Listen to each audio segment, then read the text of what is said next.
আসসালামু আলাইকুম ভাইজান, আমার মেয়ে পুষ্প।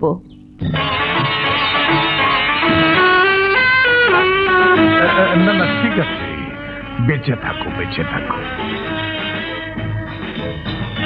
নিলয়ের মা এবার বুঝবে আমার পছন্দ করা মেয়েটি কেমন সাক্ষাৎ পড়ি। কিরে হা করে আছিস কেন? মাছি ঢুকবে তো। হ্যাঁ, ভুল হয়ে গেছে, মারাত্মক ভুল। ভুল? অবশ্যই। কেন যে নিলয় আর নিলয়ের মাকে নিয়ে আসলাম না?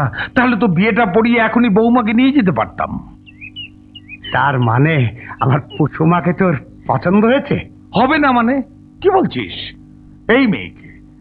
এই মেয়েকে যে পছন্দ করবে না, হয় সে অন্ধ নয়তো পাগল। আলহামদুলিল্লাহ।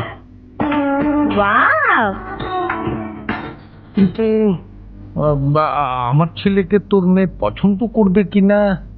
কিভাবে করব? আমি তো নাকি দেখিনি। আপনার কাছে তার কোনো ছবি আছে? সরি মা, নিলয়ের কোনো ছবি আমার কাছে নেই। তবে লোকে বলে মানুষের হাতের লেখায় নাকি তার সৌন্দর্যের প্রতিফলন ঘটে। আমি ওর হাতের লেখা তোমাকে দেখাতে পারি। প্লিজ আঙ্কেল দেখান না।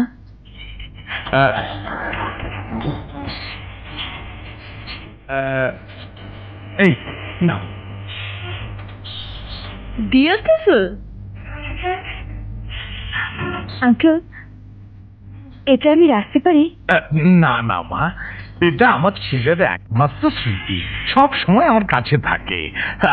আমি ঢাকায় গিয়ে তোমার জন্য নিলয়ের একটা ছবি পাঠিয়ে দেবো। তুই কি আজই ফিরতে চাস? হ্যাঁ।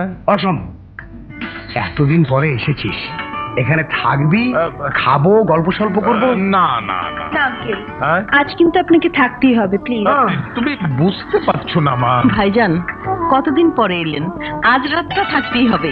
Please uncle, please uncle. Please uncle. থেকে যা। আচ্ছা ঠিক আছে ঠিক আছে, কিন্তু ভাবি থাকলে আধ হাত লম্বা কই মাছ খাওয়া দাওয়া হবে কিন্তু। অবশ্যই খাওয়াবো।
হ্যালো।